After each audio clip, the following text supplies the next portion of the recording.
আসসালামু আলাইকুম। আমাদের ভিডিওতে আপনাদের স্বাগতম। আজ আমরা আপনাদের সামনে একটি ভিডিও নিয়ে হাজির হয়েছি। সেটি হলো জাহাঙ্গীর ভাই, উনি নন্দীগ্রামের বেলঘরিয়া এলাকায় মৎস্য চাষ করেন। উনার পুকুরে আমরা আজকে ভিজিটে এসেছি এবং উনার থেকে আজকে আমরা শুনবো উনি মাছ চাষে কিভাবে আসলেন এবং মাছ চাষ করে বা করতে গিয়ে উনি কি ধরনের সমস্যার সম্মুখীন হয়েছেন, সেগুলো মোকাবেলাই বা কিভাবে করেছেন। এবং আরো জানতে চাইবো যে উনি আসলে নতুন যারা মাছ চাষে আসতে চায় তাদের জন্য ওনার যদি কোনো সাজেশন থাকে। আসসালামু আলাইকুম ভাই, ভালো আছেন? আচ্ছা ভাই, আপনার কাছে প্রথমে আমরা শুনতে চাচ্ছিলাম যে আপনি আসলে মাছ চাষ কতদিন ধরে করছিলেন?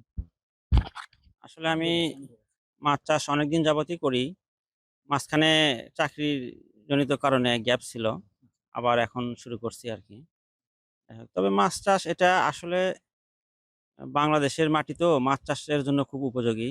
এখন এখানে সবচেয়ে চ্যালেঞ্জিং বিষয় হচ্ছে যে এখানে যে খাবার কস্টটা এবং মাছের যে টোটাল একটা গ্রোথ, এই গ্রোথটা ঠিক রাখা এবং পুকুরের পরিবেশটা ঠিক রাখতে হলে মাছে অবশ্যই লাভবান একটা মানে প্রজেক্ট এটা। এ মাছ মারা না গেলে আসলে মাছের লস হওয়ার সম্ভাবনা খুব কম। সম্ভাবনা খুব কম। এখন মাছের মেইন যেটা বিষয় পুকুরের পরিবেশটা ঠিক রাখতে হবে এবং পুকুরের তলাটা ঠিক রাখতে হবে মাটির।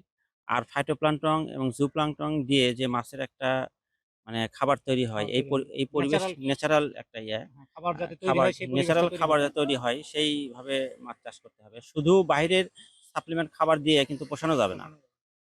প্রাকৃতিকভাবে খাবার তৈরি করতে হবে। 40% খাবার আপনার সাপ্লাই দিতে হবে। আর 60% খাবার এটা ন্যাচারালি তৈরি করার ব্যবস্থা করতে হবে। এখন এই মাছটা বাংলাদেশের ব্যাপক সম্ভাবনাময় একটা সেক্টর। এখান থেকে কিন্তু আমরা মাছটা যদি দেশের বাহিরে যায়, এ আমরা ব্যাপক একটা বৈদেশিক মুদ্রা আর্ন করতে পারবো এখান হ্যাঁ, থেকে। মানে আমাদের দেশের চাহিদা মিটায় যদি আমরা হ্যাঁ, বাহিরে রপ্তানি করতে হ্যাঁ, পারি। চাহিদা তো অলরেডি মানে ফিল আপ হচ্ছেই। ফিল আপ হচ্ছেই। এখন এটা শুধু দেশের বাহিরে যদি সরকার আমাদেরকে একটা প্ল্যাটফর্ম তৈরি করে দেয়। তৈরি করে দেয়, বাহিরে যাওয়ার মতো শুধু একটা পরিবেশ। তাছাড়া আমি মনে করি বাংলাদেশের যুবকরা বা বাংলাদেশের লোকজন বেশ পরিশ্রমী এবং মাছ চাষে তারা অনেক ভালো বুঝে। এবং আমাদের আবহাওয়াটা তো মাছ চাষের হ্যাঁ, উপযোগী। আমাদের আবহাওয়া মানে মাছ চাষের জন্য ব্যাপক উপযোগী আবহাওয়া। সো আমাদের এখানে শুধু সরকারের একটু হেল্প সহযোগিতা দরকার। সহযোগিতা দরকার। শুধু সহযোগিতাটা কি? শুধু দেশের বাহিরে একটা প্ল্যাটফর্ম তৈরি করে দেওয়া। তাহলেই এদেশের মানে যারা মৎস্য চাষে আছে এদের জন্য এনাফ। আর মাছের আরেকটা সেক্টর আছে, মাছের যে ঔষধগুলো পাওয়া যায়, এখানে সরকারের একটু নজরদারি করতে হবে। ভেজাল ওষুধ দিয়ে কৃষককে যেন আচ্ছা, মানে কিছু, অনেক কিছু কোম্পানি আছে কোম্পানি আছে যেগুলো মানে ভেজাল ওষুধ দিয়ে কৃষককে যেন না ঠকানো, ক্ষতিগ্রস্ত করে। ক্ষতিগ্রস্ত যেন না হয়। মনিটরিং এদিকে ব্যবস্থা মনিটরিং করে। ব্যবস্থাটা একটু জোরদার করা দরকার আছে। আচ্ছা, আপনার মাছ চাষের ক্ষেত্রে ধরেন যে পুকুর প্রস্তুতির একটা ধাপ আছে। পুকুর হ্যাঁ, প্রস্তুতিটা আপনি কিভাবে করেন? এটা যদি একটু বলতেন। মেইনলি পুকুর প্রস্তুতিটাই মেইন। মাছের যখন চাষ শুরু করবে কেউ পুকুর প্রস্তুতিটা মেইন। সর্বপ্রথম পুকুরটা শুকিয়ে দিতে হবে এবং পুকুরে যে কাদাটা থাকবে এই কাদাটা যদি কালো হয়, এই কাদাটা রিমুভ করা গেলে ভালো। আর যদি রিমুভ করা সম্ভব না হয় তাহলে পর্যাপ্ত রোদ দিয়ে এই কাদাটা একটু টাইট করে দিতে হবে। শুকায় ফেলতে। শুকায় ফেলতে হবে। শুকায় ফেললে হবে কি যে খাবার এবং মাছ তো মানে মাছের থেকে যে বর্জ্যগুলো খাবার পর যে বর্জ্যগুলো। বর্জ্যগুলো নিষ্কাশন হবে এগুলো থেকে অ্যামোনিয়া যেন উৎপন্ন না হয় এবং পুকুরে চুন দিতে হবে। মাছটা মানে যেন উল্টো পাল্টা হ্যাঁ, ওর মানে মই দিতে হবে। প্লাস হচ্ছে পুকুরে পাথর চুন যেটাকে বলা হয়, এই চুন দিতে হবে, লবণ দিতে হবে। এই মানে কোম্পানির লোকজনের কাছে আপনি ওষুধ কোম্পানির লোকজনের কাছে যদি যান, ওরা আপনি এত বেশি ওষুধ ব্যবহার করতে বলবে, এত প্রেসক্রাইব করবে যেটা মানে একজন কৃষকের জন্য চিন্তার বাইরে। চিন্তার বাহিরে এবং পুকুরের জন্যও ক্ষতিকর ক্ষতিকর। সেগুলো। ন্যাচারালি আপনি শুধু চুন এবং লবণ এটুকু ব্যবহার লবণ, করলেই কিছু, কিছু ক্ষেত্রে সার আছে, কিছু সার ব্যবহার করতে হয়। পরিমাণে অল্প সেটা, অল্প সার। খুবই অল্প পরিমাণ। মানে শতকে হয়তো ৫ গ্রাম বা ১০ গ্রাম এরকম সার ব্যবহার করা যেতে পারে আরকি। সেক্ষেত্রে যদি মানে ফাইটোপ্লাঙ্কটন এবং হ্যাঁ, ওগুলোর জুপ্লাঙ্কটন ওগুলোর জন্য আরকি, মাছ উৎপাদনের উৎপাদনের জন্য ক্ষেত্রে। খুব অল্প পরিমাণ গোবর দেওয়া যেতে হ্যাঁ, পারে। খুব অল্প সেটা অল্প পরিমাণে গোবর দিতে হবে। আর খোল ইউজ করা যেতে পারে। কিন্তু খোলটা ভিজায় রেখে ২৪ ঘন্টা ভিজিয়ে রাখার পর খোলের ভেতরে একটা পদার্থ আছে যেটা মাছের বৃদ্ধিকে রহিত করে। ওই গন্ধটা বের করে বের দিতে করে হবে দিতে হবে। ২৪ ঘন্টা পর। তারপরে আপনি সেটা পুকুরে প্রয়োগ করতে পারেন। সেটা পরিমাণ মতো আর বুঝে, বুঝে পরিমাণ শতক বোঝা প্রতি একটা হিসাব আছে। শতক প্রতি একটা হিসাব আছে। সেই সেই হিসাব অনুযায়ী। অনুসারে প্রয়োগ করতে পারেন। পুকুর প্রস্তুতিটাই মেইন মাছ। আপনি পুকুর প্রস্তুতিটা যদি ভালোভাবে করতে পারেন 50% তাহলে মাছের আপনার হয়ে গেল। সমস্যা স স দূর হয়ে যাবে। দূর হয়ে যাবে। আর পুকুর প্রস্তুতি যদি ভালো না হয়, আপনি সবসময় এ রোগ সে রোগ এই প্রবলেম সে প্রবলেম লেগেই লেগেই থাকবে এবং মাছ চাষে প্রফিটও হবে না। আবার আরেকটা বিষয় আছে যে মানে মাছের পোনা সংরক্ষণ মানে কোয়ালিটি পোনা যদি না হ্যাঁ, হয়। হ্যাঁ, এখানে কোয়ালিটি সম্পন্ন পোনার চেনার একটা উপায় আছে। মানে পাতিল বা কোনো হাউজের মধ্যে পোনাটা ছেড়ে দিয়ে স্রোত হাত দিয়ে এরকম স্রোত করে দিলে পোনাটা যদি স্রোতের বিপরীতে যায় যেতে তাহলে পারে আর কি। যেতে পারে তাহলে বুঝতে হবে যে ওই পোনাটা স্ট্রং। স্ট্রং। আর যদি স্রোতের সঙ্গে, সঙ্গে যদি অনুকূলে ও ঘুরতে থাকে তাহলে বোঝা লাগবে বুঝতে হবে দুর্বলতা যে এই দুর্বলতা আছে। ইয়েটা উইক।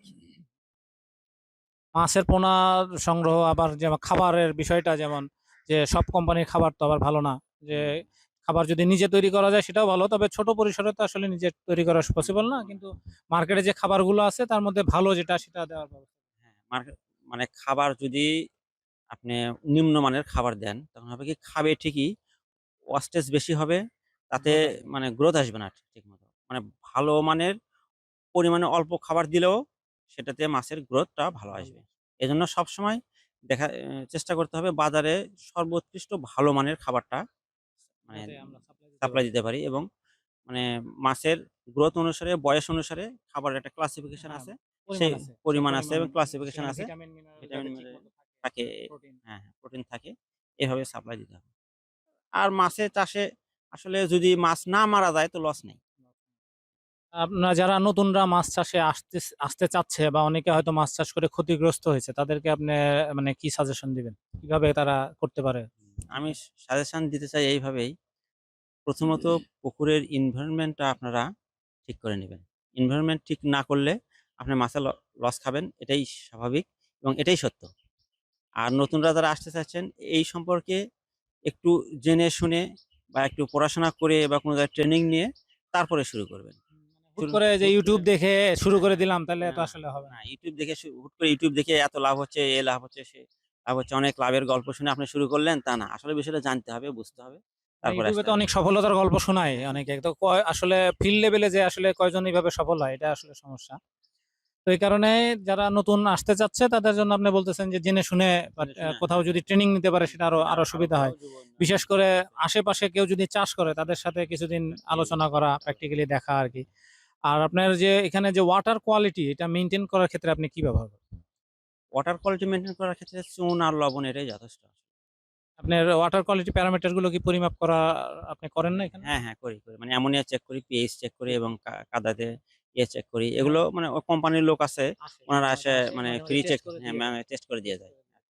হেল্প করে হেল্প দিয়ে না যায় ওটা তো আরকি। লাগবে মানে ওটা হ্যাঁ, হ্যাঁ, ছাড়া তো অবশ্যই আসলে করতে হবে। বোঝা পিএইচ এবং অ্যামোনিয়া আমার কিছুদিন আগে অ্যামোনিয়া এত পরিমাণ বাড়ছিল এখানে। পরে যাই হোক একটু ওই চুন, লবণ চুন এগুলো লবণ দিয়ে দিয়ে পরে মানে অ্যামোনিয়ার একটা ডোজ আছে, সেই হ্যাঁ, ডোজটা করে দেওয়ার পর রিমুভ হয়ে গেছে আরকি।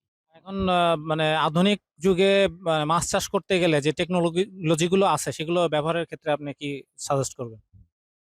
আসলে এখন তো টেকনোলজির যুগ। সেই মানধাত্তা আমলের যুগ তো আর নাই। এখন টেকনোলজি ইউজ না করলে মানে সফল হওয়া সম্ভব নয়। হ্যাঁ, বুঝতে পারছেন? আপনার এখন আরেকটা বিষয় হলো টেকনোলজি ইউজ করলে দেখা যাচ্ছে যে আপনি অল্প জায়গায় বেশি মাছ হ্যাঁ, ইউজ হ্যাঁ, করতে হ্যাঁ। পারতেছেন। অল্প জায়গায় যেখানে একটা